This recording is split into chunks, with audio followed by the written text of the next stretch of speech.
আব্বা, তুমি কি মার সাথে ভাত খাবা? বিশাল বড় একটা প্লেটে ভাত নিয়ে বসছি, ভাত খাবো এখন আমরা। অনেক ভাত। তুমি শসা খাবা? এই যে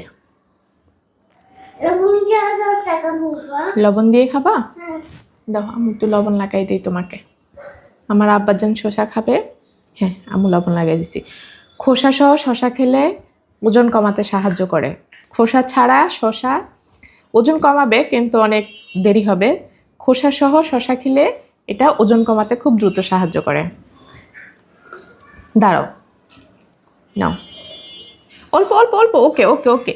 ও বেশি নিয়ে নিছো বাবা। জীবনে এত কষ্ট করি কিসের জন্য? কত কাজ করি, কত কিছু করি, সব কষ্ট হলো ভাতের জন্য। বিসমিল্লাহ।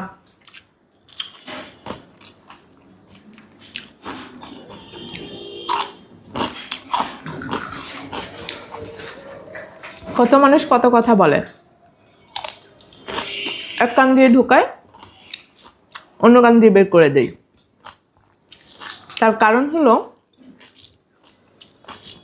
মানুষ শুধু বলতেই পারবে। আপনার বিপদে, আপনার দুঃসময়ে কখনো তাদেরকে পাশে পাবেন না।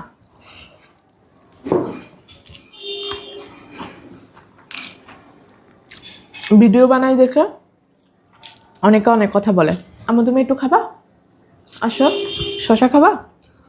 না, সবাই শুধু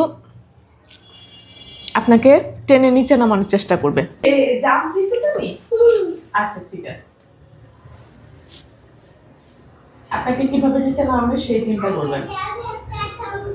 কখনো আপনার বিপদে আপনার পাশে এসে দাঁড়াবে না। আপনার সুসময় আপনার পাশে থাকবে। মানুষের কথায় কান না দিয়ে নিজের কাজ নিজে চালায় যান, দেখবেন আপনার কাজেই আপনার সফলতা আসবে।